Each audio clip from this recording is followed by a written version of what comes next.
Is Ronnie Fieg one of the most influential people in sneakers history? We're going to talk about it this time on Fire Footwear.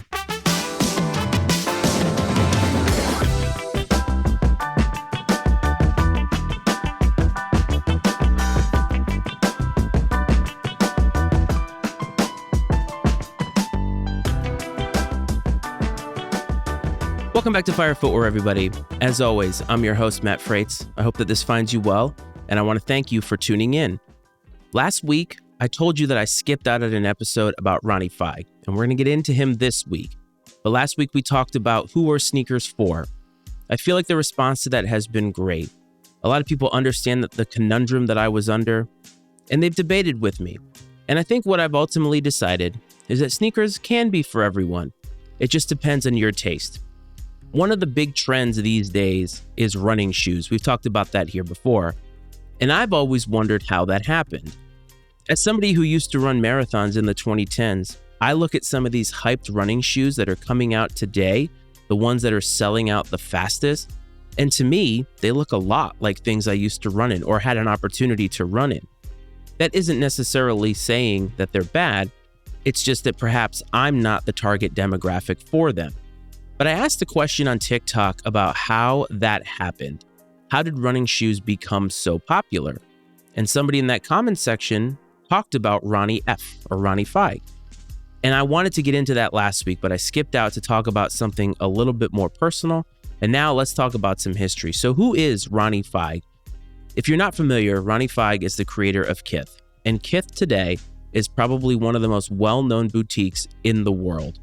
They certainly have a luxury appearance to them. When you go into a Kith store, you know exactly what to expect, and you know exactly what you are going to get.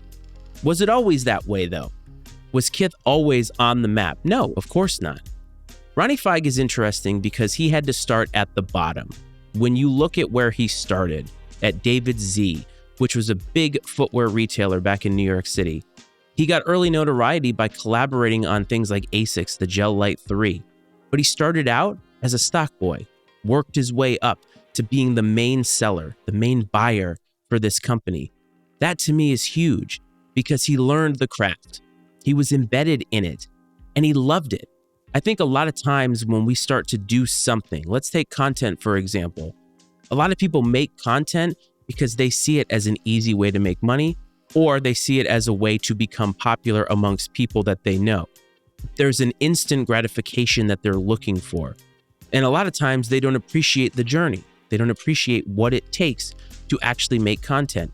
Ronnie has gone through that. Ronnie has learned the business, and he's done it because he's loved it. And over the course of that time, from starting out at the lowest rung in the totem pole to 2011 when Kith was opened, he learned a lot, experienced a lot, and he was given opportunities. One of the things that Ronnie is really good at and is known for is storytelling. Now, when we talk about storytelling in sneakers, a lot of times people roll their eyes because storytelling sometimes is very subtle.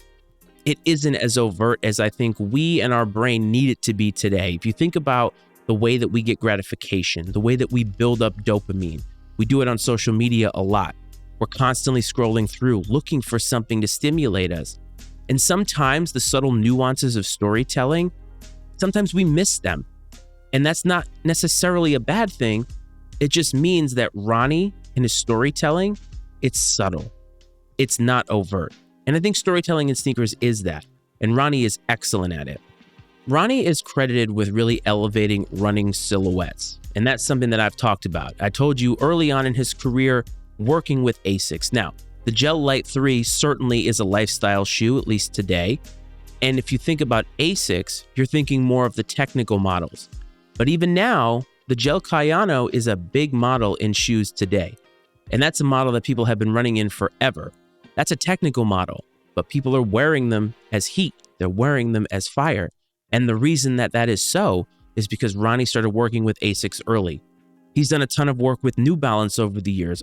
All of those Kith collaborations that have been done on New Balances. We're talking about 992s, 990 V2s, tons of other silhouettes. They continue to do that. And also Adidas in the Ultra Boost era. That's huge. Ultra Boost maybe isn't what it once was. When Ultra Boost came out, it was the hottest thing going, and it stayed white hot for a long time. Sure, it petered out, like a lot of more technical silhouettes tend to do, but a lot of people who were there for that moment, they remember. And of course, Kith was not going to stand on the sidelines and not get into the Ultra Boost hype. One of the things that Ronnie is known for, Kith is known for, is not just lesser silhouettes or lesser known silhouettes. It's really giving it the premium experience. When you buy something that Ronnie has designed, that Kith has their name on it, much like their store experience, you know that you're going to get something premium. And that's a key thing because they have an identity. Ronnie has an identity. So yes, maybe the Gel Lyte 3 isn't for you, but the Gel Lyte 3 is going to be fire because the execution, the materials, the storytelling, it's all going to be of the highest quality. And I think over time, since Kith opened in 2011, they have really shifted the culture in a way that has been happening, and it hasn't been in our face. Much like their storytelling, the shift in the culture has taken place kind of while we weren't paying attention. A lot of times trends hit us right in the face. We can see them happening. Sometimes they sneak up on us, and sometimes it's a slow build. While Kith was putting out New Balances and Asics and Ultra Boost, Jordans were still there. Dunks were still there. And those were getting the shine. Air Jordans have always been popular. And then, of course, during the pandemic, you saw Nike Dunks have a huge uptick. The Panda Dunk, all of these GR Dunks coming out, everything was on fire. And now that that has come back down to earth, New Balance has snuck in and become a serious player. Saucony has snuck in by having J-Tips make fire shoe after fire shoe. And you're seeing more of it.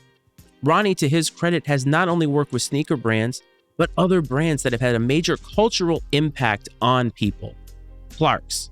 The Clarks Wallaby is probably one of the most famous shoes of all time. A lot of people believe that that's a shoe that you should own, that that's a shoe that everybody should have had at least one pair of. It's really recognizable. They've put premium accents on that. I mean, even Crocs is getting into the game, maybe not with Ronnie and Kith, but that just tells you the diversification of sneaker culture has been happening, and it's there now. And that's where you look at a guy like Ronnie, and you think about the releases that he has had, some of the best of all time. The Gel Lyte 3 Salmon Toe. How can you argue that that's not one of the greatest shoes of all time? Some people would have it in their top 25 sneakers of all time. Some people might have it lower, but you can't deny the impact that it had. The New Balance 998 City Never Sleeps, the Gel Lyte 4 Volcano, the Gel Lyte 3 The Cove. These are just the tip of the iceberg when it comes to Ronnie Fieg. These are just the tip of the iceberg when it comes to the influence that he has had. So that brings us to today. Running sneakers. What is the appeal of running sneakers? Well, I think the appeal of running sneakers is, number one, they are a trend right now. How long will that last? I'm not really sure how long it's going to last. Do I think it's going to be permanent? Probably not. But do I think that it is here to stay for a while? Yes, I do. I think the idea of a sneaker being considered trendy, a sneaker being considered hype, doesn't matter your age. And also, you couple it with the fact that it is comfortable, it's technical, and it checks all of the boxes. It serves multiple purposes. To me, that's really important. So if you're somebody who has shifted to running shoes, you probably have done so because you want all of those boxes checked.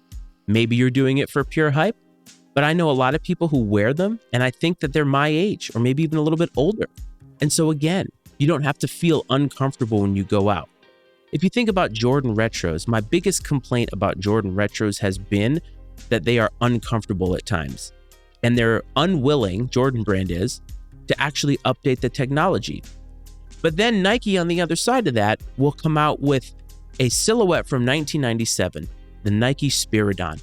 That's a shoe that has been getting a big shine over the last 6 months or so. That original colorway, the OG colorway, straight fire. There's been a fragment version of it. I just picked up the undefeated, or at least one of the undefeated colorways of that shoe. Materials are great. Execution is great, much like a Kith collab. But here's the thing. They actually updated the technology. When I put it on my foot, it's damn comfortable. You can't say that about a lot of Nikes. You can't say that about a lot of Jordan retros, because people want it to be exactly the way that it was in whatever year it came out. But when it comes to these non-sacred shoes, that's where I think Nike is hitting the mark, and that's where I think Ronnie was ahead of his time. Ronnie took risks and decided that he was going to invest in silhouettes that maybe weren't super hype, because he wasn't doing it for the hype. Remember at the beginning, I talked about the fact that he had worked his way up, that he had seen a lot in the business. He'd invested his own brain in the business. He invested his own emotions in the business. And that means that when he was coming up and deciding what he was going to do with now his vision, his brand, he went with stuff that he loved. And eventually over time, people also started to love it. Yes, if you were a big Kith person, you loved those releases when they came out. But now, people love running shoes. And so Ronnie is ahead of the game. Kith has expanded to Osaka now, and they are now a global entity. Kith, you could say, has some criticism to be had. The Kith filter, obviously, is a topic that people talk about because they feel as if you aren't getting exactly what you are shown on social media. I can't necessarily say that that's true. But here's the thing.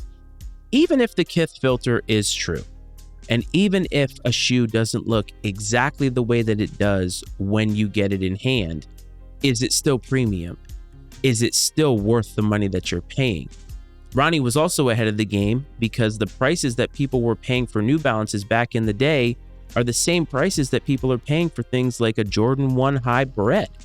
$250 was a lot of money back then. When I worked at Sports Authority and I sold shoes, many people didn't go to the end of the aisle to get those gray 990s. They just didn't, because they were expensive. And nowadays, we shell out money like it's our job. And even with the tariffs coming up, even with the possible changes of all the pricing that we could see on sneakers, we sneakerheads have always been willing to spend money, and we're going to continue to spend money. And so I think where Ronnie has been an influencer has been laying the groundwork for what we're seeing today. The seeds were planted a long time ago, and he invested in that. He not only invested in the models, but he invested in himself, and he invested in Kith. And now you could make an argument that it is the most famous and best boutique out there. Kith has made a mark, and running shoes are currently making their mark. And if you're going to go back and give credit, it's hard to argue that Ronnie shouldn't get the credit for making it what it is. What I want to know from you, though, is are you big into running shoes? I still know a lot of people who are not big into it. But that could also be because the people that I talk to, the people that I hang out with, are of my age. And maybe that's not necessarily what we're looking for. Could also be, like I talked about last week, a difference in how we came up in the culture, a difference in what matters to us in the culture.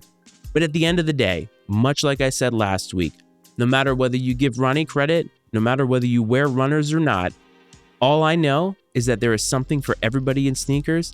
And now more than ever, the shoes that we see, the models that we see, the availability of them, it lets you know that sneakers is very healthy and that there truly is something for everybody. For those of you listening, please make sure to subscribe, rate, review. If you want to follow me on Instagram, @FireFootwearPod, TikTok, @FireFootwearPod, same thing. I'd also implore you to go to YouTube, hit subscribe, comment on videos, share. We're so very, very close to getting to our goals, and I want to be able to continue to put out the best content that I can for you, and that's why I need your help. So do me a favor, hit up one of those. You will not regret it. I hope this finds everybody well. I hope this finds everybody safe, and I'll talk to everybody next time. This is Fire Footwear.